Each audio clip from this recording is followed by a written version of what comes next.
No, the Philadelphia Eagles are not trading A.J. Brown. We need to stop talking about it because he is listening. Let's not mess up something that took decades to finally get. Please. You are Locked On Eagles, your daily Philadelphia Eagles podcast. Part of the Locked On Podcast Network, your team every day.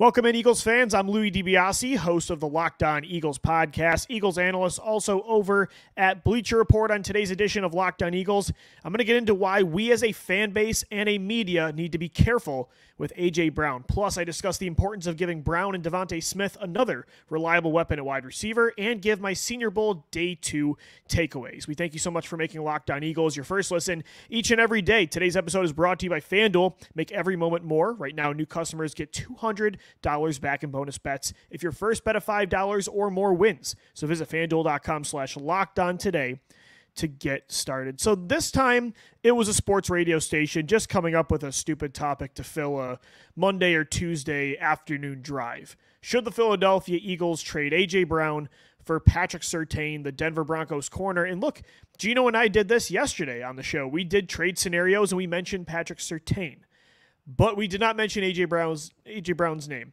There have been stories outside of just this segment on a radio station about A.J. Brown. There have been tweets from fans. There have been podcast episodes. There have been radio shows across this city that have discussed A.J. Brown, his attitude, what they think that he's thinking, especially during that run where they lost 6 of their last 7 games, his future in Philadelphia, his contract versus DeVonta Smith's impending extension, whether or not he gets along with DeVonta and likes the target share between the two of them and Dallas Goedert. Like, there's been a lot of speculation with A.J. Brown over the last calendar year, the entire 2023 season.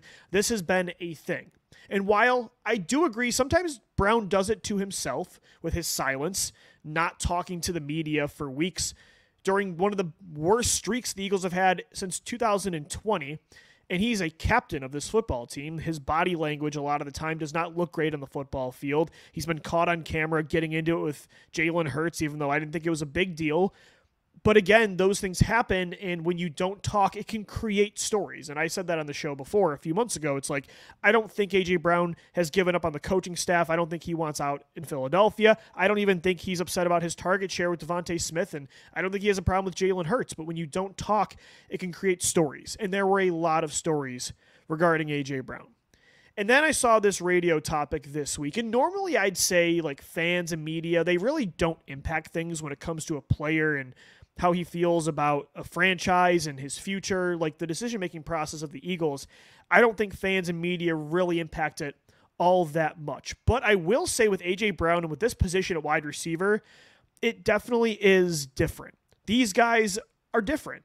It's fragile with many of them. And I'm not calling them soft. I'm not calling them divas. But we all know star receivers, like, they're a different breed. Even the best of the best and some of the best teammates and captains there are. Like, look at Stephon Diggs in Buffalo. All the time they think that guy's mad at them and that he's going to leave. Like Tyreek Hill, we know his, off the field issues, and that's a completely different kind of thing. But, we know what wide receivers are. They're a handful at times. And I think this situation is different because A.J. Brown clearly listens to this stuff. Like, he's responded to tweets passionately from fans in media, like, going after him, and he has defended himself, and he has gone after people in an aggressive way. He has refused to talk to the media for weeks on end. He was even asked today on a podcast about these quote-unquote trade rumors, which there isn't any, but this radio segment kind of created this whole stir, and it got all the way back to A.J. Brown. And that, again, like, normally I would not say fans and media, it's not really a big deal. Like, it's just a radio station creating a topic, and if you're a player with a problem and this gets to you, like, that's ridiculous. That's on you.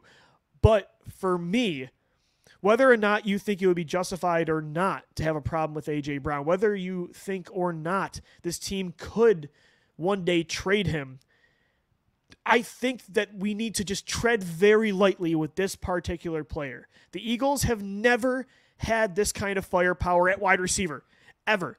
They've had the likes of Harold Carmichael. They've had Mike Quick. They've had Deshaun Jackson and Jeremy Maclin. They've had Alshon Jeffrey. They've had Nelson Aguilar, who had a couple good years. Like, they've had some pretty solid wide receivers. They've had some all-time greats, but they have never had the firepower at receiver they have right now with a combination of A.J. Brown and DeVonta Smith smack dab in the middle of their prime together. Do you know how rare that is? It took decades for the Eagles to do this. Do we remember what it was like watching receivers for the Eagles in 2018, 2019, 2020, even 2021 outside of DeVonta Smith? It was miserable. I'm not saying fans and media are going to run A.J. Brown out of town, but I'm also not saying it's impossible for Brown to suddenly want out of the city and not want to play for this football team anymore because it's an intense environment. And I just think it's not worth the risk. And again, I'm talking more to fans to proceed with caution here because the media is going to do what the media is going to do, right? I mean, I know that. I'm a part of this industry. But I am just nervous that these things are getting back to A.J. Brown, and he does listen. A lot of these players listen. And I'm just not trying to mess up. The one thing that I think the Eagles can bank on over the next few years, especially if DeVonta Smith gets an extension this offseason, you can bank on for the next at least 4 years, that 3 guys will consistently keep you in every single football game. It's Jalen Hurts, DeVonta Smith, and A.J. Brown. If all else fails, you know those 3 are going to keep you in games and keep you as a playoff contender. Let's not destroy that one guarantee we think we have. I think it would be insane, and I'm not saying that a radio segment is going to force A.J. Brown out of town, but this segment happened yesterday, and A.J. Brown was asked about trade rumors today. That wasn't even what the topic was. It was just a hypothetical scenario. But again, things get misconstrued in the media and through fans, through social media, and it got back to A.J. Brown in the form of a trade rumor. And he said, well, you must know more than I do. I haven't heard anything like that, but I've been in this business long enough to know that anything can happen. He was traded from the Tennessee Titans when he probably thought that would never happen. And so he said, I'll be waiting by the phone if something happens. If not, I'll be here. There's been too much going on with A.J. Brown, and I don't think a lot of it should make you panic about him not having a long-term future in Philadelphia. But the more and more this kind of stuff piles up, it's been piling up on A.J. Brown. That's the one thing, too. It's not just one story. Again, if that was it, I'd say deal with it, right? But it's not just one story. It's not them attacking DeVonta Smith, then A.J. Brown, then Dallas Goedert, then DeAndre Swift, then Jalen Hurts. It's article after article. It's rumor after rumor. It's speculation and criticism after criticism for A.J. Brown. And I think a lot of it, again, some of it's warranted. Some of it he has created himself by his silence and by his body language and not explaining things.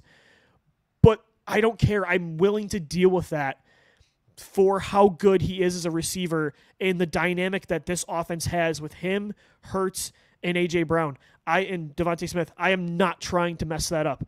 Again, Terrell Owens, was he a handful in 2004 and 2005? Yes. He was such a pain in the ass. Every single team Terrell Owens went to, he was a pain. But guess what? Donovan McNabb should have had his back far more than he did. He should have been much more patient and willing to deal with T.O., the headache. And was he a headache? You bet your butt he was. But look at what happened with the Eagles after T.O. They needed Terrell Owens. Look what happened in 2004. Was he a headache that year? Yeah. They made the Super Bowl. Terrell Owens was the missing link. A.J. Brown and DeVonta Smith have been the missing link in Philadelphia, and they're talking on a podcast today, the Kay Adams Show, about the media just trying to break them up. Like, they're already having a problem with this dynamic. And we've seen some bad receiving play in Philadelphia. Do you really want A.J. Brown out of Philadelphia? I don't think so. And again, I don't know who specifically I'm talking to here. I guess it's the media a little bit, the radio stations, the fan back and forths on social media and going after AJ. And look, I know this is what fans do, and they did it to Jalen Reagor and Kenneth Gainwell, is, DMing people on Instagram at halftime. Like, I know this happens. This is par for the course in this business, especially in the NFL. But with AJ Brown, I'm just warning people, let's tread lightly. Let's take care of this guy because Philadelphia, they need him. So I'm not trying to trade A.J. Brown. If anything, I'm trying to extend DeVonta Smith, keep A.J. Brown long-term, And I have thoughts on how I think the Eagles need another wide receiver more than people may think when it comes to other needs on this roster. So we'll get into that and more coming up next right here on the Locked On Eagles podcast.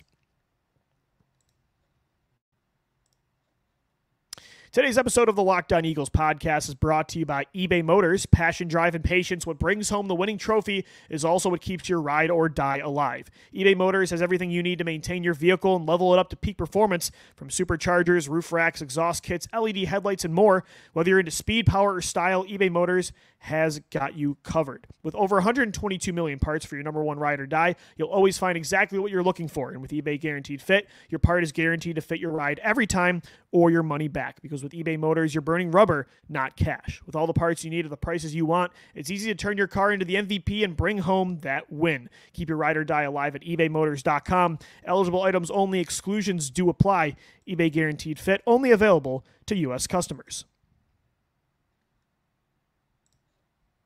We thank you so much for making Locked On Eagles your first listen each and every day. Guys, want to let you know that Locked On has launched the first ever national sports 24/7 streaming channel on YouTube. Locked On Sports Today is here for you, 24/7, covering the top sports stories of the day with the local experts of Locked On, plus our national shows covering every league. So go to Locked On Sports Today on YouTube and subscribe to the first ever national sports 24/7 streaming channel. So no, the Eagles should not trade A.J. Brown. If anything, I think they need to add more firepower to this offense around Jalen Hurts in 2024. I'm down in Mobile, Alabama for the Senior Bowl this week, and I was watching the wide receiver talent, and it's far better than it was last year. And again, last year was pretty solid, though. They had Tank Dell and Rashee Rice and Puka Nacua, but I just mean at the time, I didn't think it was a great class. Same with 2022. Like, on paper, this is the deepest receiving class I've seen in a while, and they're showing out on the football field. Like, I was blown away by the receiver talent today at practice. You know, Xavier Legit from South Carolina had a great day. Tez Walker from UNC looks like one of the best burners in this class. The 6'7" tower that is Florida State receiver Johnny Wilson, just making it impossible to guard him with that catch radius and one-on-ones. Whether he plays tight end or receiver, I don't know, but this is a really intriguing class at receiver. But even more so, the kind of receivers that the Eagles could be looking for in the range of the draft that would be most realistic, those kind of guys, those candidates were even more noticeable. And I think the kind of receiver the Eagles need, and they could add anybody, right? Because A.J. Brown can play on the outside. He can play in the slot. Same with DeVonta Smith. Like, they have very versatile receivers already. So you don't have to, put yourself in a corner and say you need a slot receiver. Like, you could get a burner. You could get if you want Johnny Wilson, if you think that he could be somebody that translates at the next level as an X receiver or as a giant slot, not a big slot, but a giant. Like, you have the flexibility with Smith and Brown to pretty much pick up any kind of receiver you want. But I really do think it would complement those two perfectly if you could get a Hunter Renfrow type, right? Like a really shifty slot receiver with great route running. Like, that's the kind of player I'm looking for, especially now in Kellen Moore's offense. And I saw a lot of those guys at practice today completely tear up. You look at Michigan wide receiver Roman Wilson. Through 2 practices in Mobile, he might be not only the best receiver so far that's been down here, but he might be the best player that's been down here from an overall performance standpoint in 11-on-11s, one-on-ones. He is shifty in the slot, but he has legitimate long-range speed. He kind of gives off Tyler Lockett vibes a little bit from the Seattle Seahawks, if I had to make a comparison. Roman Wilson has been one of the best receivers. I mean, even today, he had a one-on-one against Quinyon Mitchell of Toledo, who, to me, is the best corner that's down here, a first-round prospect. One-on-one, and Roman Wilson beats him, and then has to come back for the football, a back shoulder one-handed catch while he's falling down along the sidelines, and he makes the grab. Like, that kind of receiver, although now he might be pricing himself out of Philadelphia. Is he a day one pick? I'm not sure, but if he's a second rounder or a third round pick, that could be something the Eagles consider. I look at Louisville wide receiver Jamari Thrash. He doesn't really have an elite trait in any category, but man, is he just solid at everything. He is shifty as hell, and he kind of runs like Deebo Samuel a little bit, where he's physical, he's really tough to take down. So you look at those 2 receivers, a Georgia receiver in Lad McConkley, who literally is unguardable in one-on-ones. Another shifty slot receiver with good long-range speed. He can actually high-point the football pretty well for his size. Watching some of these guys tear up today, it got me thinking about how I think the Eagles could use this kind of player far more than you would think because they do have A.J. Brown, DeVonta Smith, Dallas Goedert. Like when you were listing the Eagles' needs this year, receiver probably isn't very high in your list. It would be, linebacker, safety, cornerback, maybe another edge rusher, another defensive tackle if Fletcher Cox retires. You could even say another edge, running back if DeAndre Swift leaves in free agency. And I'm not saying none of that's true. Like I think receiver is at the bottom of the list when it comes to the top of the depth chart. But that wide receiver 3 spot is more important now than last year, than maybe even in 2021, because they were looking for their wide receiver 2 at the time. Look what happened this year when DeVonta Smith got injured at some point, when A.J. Brown got banged up, when Dallas Goedert was out for multiple weeks. They did not have a third guy that was close to stepping up. The other 2 players that were healthy, they'd have to carry. And when 2 of them were out, like week 18, when DeVonta Smith wasn't playing and A.J. Brown, and you needed Olamide Zaccheaus, Quez Watkins, Julio Jones to carry the load, number one, the coaches could not scheme these guys open. They did them no favors, and I'm sure Kellen Moore can help a lot more in scheming open other role players. But also, those guys just were not nearly good enough this year. And now you look at a guy like Dallas Goedert is 29 years old. He has a long injury history. Again, A.J. Brown has had injuries in the past too. DeVonta Smith is pretty durable and pretty reliable. But I really think even if all those guys are healthy, they could really use another passing target. Whether that's, again, a receiver or a tight end, cannot watch another year of Jack Stahl, Quez Watkins, Ozzie, Julio Jones. Like, they need to be better at this spot because you're one injury away from one of those guys having to play a lot of snaps and get a significant increase in targets. Like, yes, again, when all 3 of Goedert, Smith, and Brown are healthy, this is a player that probably sees, 2 to 3 targets a week, if that.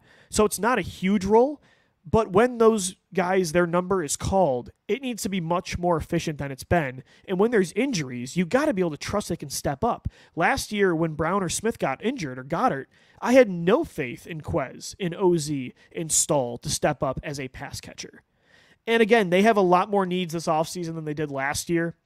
But I will say, they do have 4 picks in the first 3 rounds. You could still address some other big needs with 3 picks, and you could spend a draft pick on a pass catcher. I'm not saying that has to be a slot receiver. It could be a tight end. It could even be a pass-catching, do-it-all running back. But I think this is a need that the Philadelphia Eagles have. And so the rookie class has a lot of good options for the Birds on day 2 and day 3. Even you look at, I was really impressed by Taquan Jackson from Tulane today, who's a player that wasn't even really on my radar, but he is shifty as hell. Kind of gives me almost Tutu Atwell vibes from the LA Rams. Like, that's another player that maybe more so in the 4th through 5th round could be a good option to push this depth chart.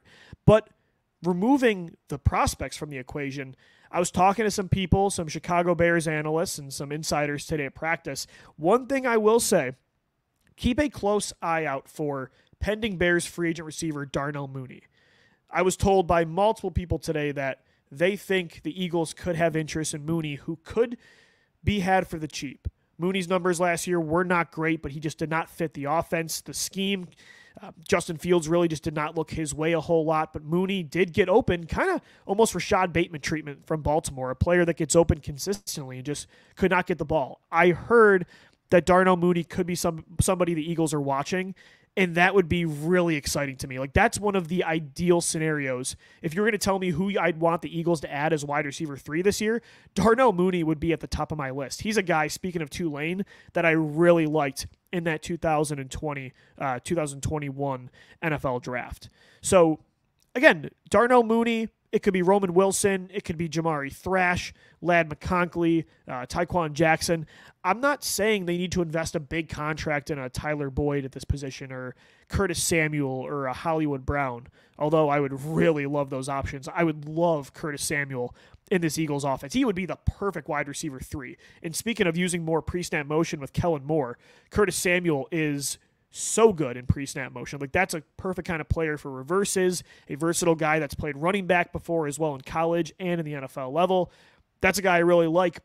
You don't have to do that, though. You can add somebody at a lower level. Regardless, though, I think this is a bigger need than people think. That 4th pass catcher, whether it's a receiver or a tight end, Howie Roseman has to address it. They cannot go into next year with Quez Watkins, OZ, Julio Jones. Like, they need a clean slate. Behind Brown and Smith, they have to do better. All right, guys, I've got more takeaways from the Senior Bowl practice coming up next. This roster looks really good for a lot of positions that the Eagles need. Today's episode of the Locked On Eagles podcast is brought to you by FanDuel. Happy Super Bowl to all who celebrate from FanDuel, America's #1 sportsbook. If you're like me, Super Bowl Sunday is all about scoring the best seat on the couch, grabbing your favorite football snacks. For me, that's chicken wing dip. I make a mean olive dip too. It's got some cream cheese in it. Phenomenal. And then when I get my snacks, I like to place some super bets. FanDuel has so many ways for you to end the season with a W or 2 or 3. Not only can you bet on who will win the Super Bowl, I'm hoping it's Kansas City. I know the dynasty would continue, but I cannot see San Francisco winning. So I'm going to take Kansas City money line. So you can bet on that, of course. But FanDuel is also bets for which player will score a touchdown, how many points will be scored, so much more. New customers, join today. You're going to get $200 back in bonus bets if your first bet of $5 or more wins. So visit FanDuel.com/lockedon to sign up. That's FanDuel.com/lockedon. Make every moment more with FanDuel, an official sportsbook partner of the NFL. All right, Eagles fans, wrapping up this Wednesday edition of the Locked On Eagles podcast. Day 2 of the Senior Bowl is officially closed. Great day of practice. I mean, this year's roster is loaded. Compared to last year, I think there is a lot of talent here at pretty much every... Like last year, there were some weak points. You look at quarterback, the best guy was Jake Haener. I don't think it was a great class down here for cornerback and some other spots. This year, there's players I like at every single position. And for the Eagles, they have a lot of needs this year, especially on the defensive side of the football. And I don't know if they're going to do it. We've talked about it a lot on the show the last few weeks, but again, today I was really focusing on linebackers, safeties, and corners on defense, and it almost felt like a tease getting excited about some of these linebacker prospects. You look at NC State's Peyton Wilson made multiple nice plays in coverage. Like, you can see the wingspan and the closing speed. He had the 10th highest max speed of any position today, according to Zebra Sports, which does the GPS tracking for the advanced stats at the Senior Bowl in Alabama. Peyton Wilson was making plays. You look at a Cedric Gray from UNC, who's probably a top 3 linebacker prospect this year. He looked really good in one-on-ones and coverage. And then I got really excited about a Miami hybrid player who played safety, but the last 2 days has been playing linebacker in practice, James Williams. Like, this kid is 6'5", a freak athlete that is a matchup type of player that I want. Is he a perfect fit at linebacker? No. Is he a perfect fit at safety? No. But he's kind of an Isaiah Simmons type where just use him in certain ways in matchups. Like, have him cover their athletic tight end, have him blitz on 3rd and long, like use him in the right ways, and he could be a legitimate player. There are a lot of good 2nd and 3rd level prospects down here, and I'm watching them, and it's almost like, and not that I'm ignoring the trenches, but the Eagles have invested so much there lately. I mean, they have so many young players on both sides. On the offensive line, you've got Cam Jurgens, Landon Dickerson, Jordan Mailata, Tyler Steen. Lane Johnson is still a player that he's not in the middle of his prime, but still an elite right tackle, one of the best tackles in football, if not the best tackle in football. On the defensive line, you've got Jordan Davis, Jalen Carter, Nolan Smith, Milton Williams. These are all first-round picks, second-round picks, third-rounders on the trenches on both sides.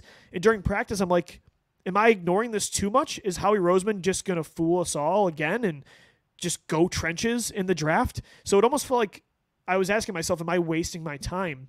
But this has got to be the year they do this because there are some really good players. Even at corner, I mentioned Quinyon Mitchell before from Toledo.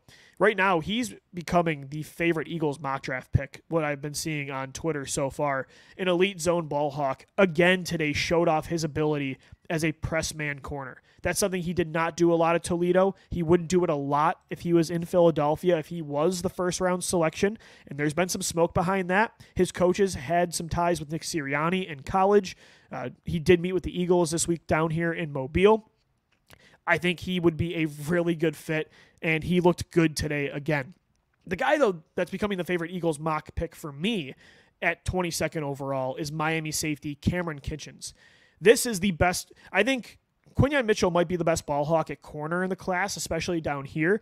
Kinchens will be the best ball hawk at safety when it's all said and done in this class before the draft is over. 6 interceptions 2 years ago, 5 last year.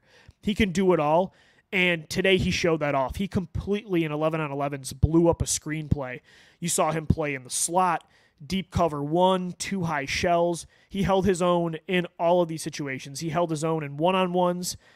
Fangio needs his Justin Simmons. He needs his quarterback of the defense at safety. Yes, that can be your green dot linebacker, but I remember reading that article last week, the Book of Fangio, and that quote still sticks with me today.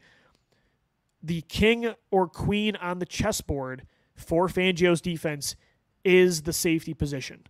And so for me, this year, if Howie was going to break his trend and take a safety in the first or second round, I think this is the year to do it, and I think Cameron Kinchens, you would be remiss to say that's a bad option. He might be the number one option for me. Of course, Javon Bullard's down here too from Georgia, and he's been really good too, and that's the only position at Georgia that Howie has not taken on the defensive side of the football, but Kinchens is a guy for me that I really like. He might be my favorite prospect at safety so far, and he has definitely showed out the last 2 days, especially today at practice. I'll have more updates for you at the Senior Bowl all week long, Thursday, Friday, Saturday for the game as well. So make sure you subscribe to Locked On Eagles on all podcast platforms and on YouTube as well. We thank you so much for making Locked On Eagles your first listen each and every day. That'll do it for today's edition of the show. As always, thank you so much for downloading, watching, and listening, and let's go Birds.